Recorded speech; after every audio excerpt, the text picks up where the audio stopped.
Anthony William, the medical medium, just talking about the weather. If it's really hot out, a few things happen. For example, if it's really humid, really warm, people are going to feel it. If they're swelling internally, if their lymphatic system has swelling, if they're bloated, if they have toxic blood or a toxic liver or even a fatty liver, you'll feel it. The person will feel it. What happens if somebody has a fatty liver? The liver can be hotter sometimes. And when it's hotter sometimes, it's overworking, it's not well, it's a sick liver. And then when the heat comes, all kinds of problems occur. The person can feel it. They could feel too hot. They could feel uncomfortable in their own skin. And this goes along with anything, any kind of fluid retention or swelling, lymphedema, lymphatic issues. People who have a lot of ammonia in their blood gases from digestive problems, intestinal tract problems, low HCl, they're not digesting their food properly, their hydrochloric acid's really low, their proteins are rotting, the fats they're eating are actually just getting rancid and they're not being dispersed properly, and all of this ammonia is being produced and it's in the bloodstream and it's going through the body, and then a heat wave comes in or the temperatures start getting warmer, the person can feel really sick and not well and feel like they're not able to last in the warmer days, last during the day. They need to go into the AC, they don't feel good, they need to rest or lay down. But it's important to know about the weather changes because a lot of people suffer from all kinds of different conditions and they don't know why these conditions are there. They may not have been given the answers. They get different diagnoses, and then the weather changes, shifts how they're feeling. Now, the weather is not solely responsible for how they're feeling. They have all these problems going on. They have this fluid retention or a toxic, fatty, sluggish liver, or they have a neurological problem, and then the weather puts pressure on it all. So I just want to cover a couple of things because I noticed that over the years, people I've talked to, they'd be like, yeah, I wasn't feeling that good last night. Meanwhile, there was a storm blowing through or a storm coming through or low pressure, high pressure weather. Low pressure weather can make people feel really weak when they're struggling with chronic illness. High pressure weather can make them feel kind of lightheaded and dizzy. And this happens every day out there. And then people are like, whoa, I don't know what I'm doing. Am I doing something wrong? Am I doing something right? And hot weather, that is really difficult for a lot of people. So do things in the morning, like I was saying the other day. Do things at the end of the day. Don't push yourself too hard in the middle of the day when it's really, really hot. Sure, if you go out in the sun for a couple of minutes on a really hot day and then you go back into the air conditioning, it's different than taking a walk for an hour on a 90-degree day, which is a 90-degree shade number, and it's really 105 out, and you're taking a 1-hour walk. Got to be very careful if you're struggling with any kind of chronic illness and you do something like that. And anyone, even if they're not struggling with a chronic illness, should be really careful with the heat, the elevated heat.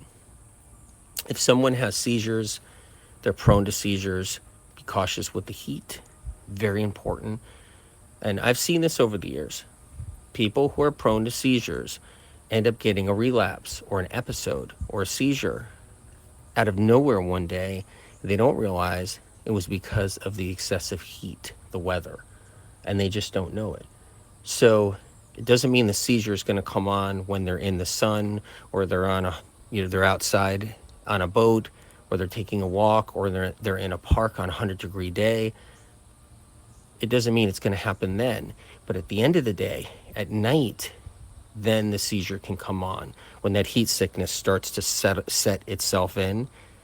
And a lot of people with seizures, they have relapses, they have episodes, they have spells. It just comes over them. And it's coming over them because there's been a big trigger and the heat waves are a huge trigger for anybody that has seizures. So you have to be cautious. People who are prone to seizures need to be in the AC. They need to do things in the morning, do things at the end of the day. Depending on how hot it really is, they still have to be cautious. A little reminder, if you see where they say, hey, the weather's 80 degrees out, it's really 90 in the sun.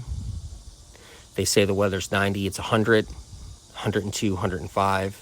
When they say it's 90, that's a shade temperature 90. I want to remind everybody one more time. But it's important to know that like the whole seasonal affective disorder theory, where it's just the winter, where we get depressed and we don't feel that great. People claim their bodies are aching and they're tired and fatigued, and it's because it's winter. And please know that the same thing happens in the summer. Just as many people don't feel good in the summer as the winter. They feel tired, they don't feel well, they feel sick, they feel fatigued, they have all their neurological symptoms going on, all their neurological problems, their migraines, and their body aches, and the tiredness and fatigue. And it's summertime. So the theory is it just happens in wintertime, but it can happen in the summer too. And it's not really seasonal affective disorder. That's not the real cause. That's why there's a lot of people out there that feel fine, whether it's winter or summer. There's really something else going on, like a toxic, sluggish, overburdened liver.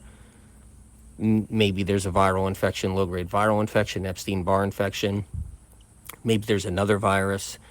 Maybe there's inflammation of the cranial nerves. Maybe somebody has fibromyalgia, or they have neurological Lyme, or they have MS symptoms, or they just have symptoms, no diagnoses. Maybe they just don't usually feel good.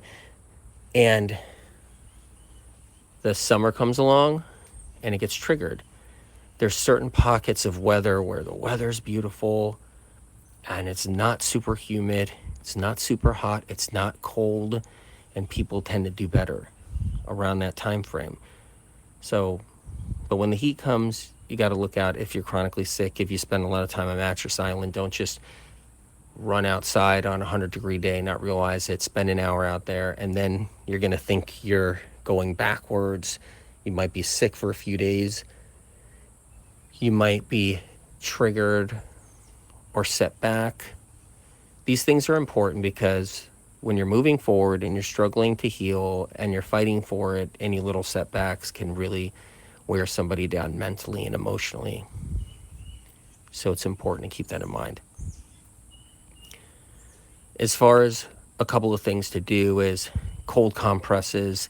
If you've been out in the weather a little bit, it's a little too warm, do some cold compresses gently for a few minutes, back of your neck, your face, your forehead. Splash some cold water on your arms for a few times. You don't have to take a cold shower. You don't have to, I've never been supportive over cold plunging. So that's not what I'm talking about.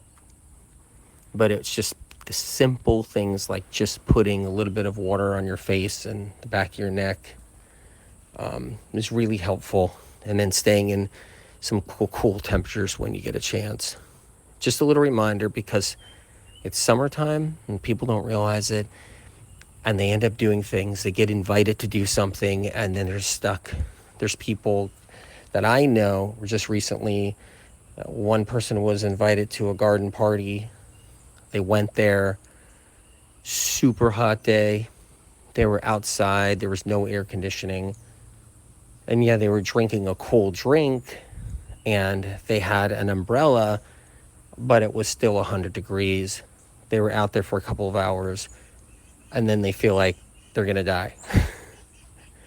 And they were just heat sick, for multiple days. And they're not even struggling with chronic illness. So it's just a little reminder. So I'm just overprotective for the people with chronic illness, and all these little things count and they matter because we just get into these little situations and things happen.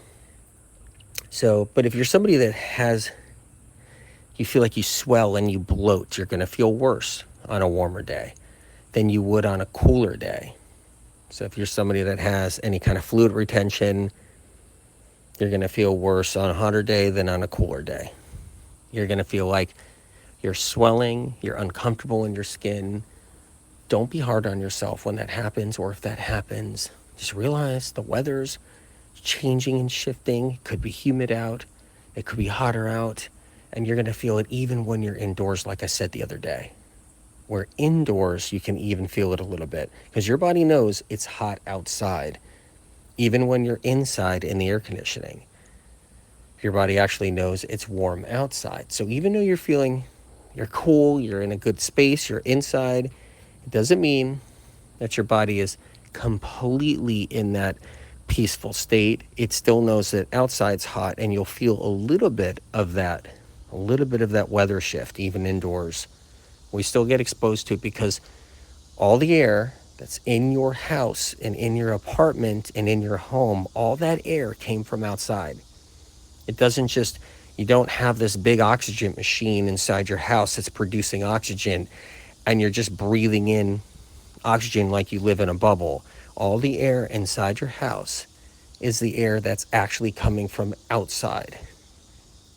And instinctually, your body knows what that air is. It feels it, it understands it.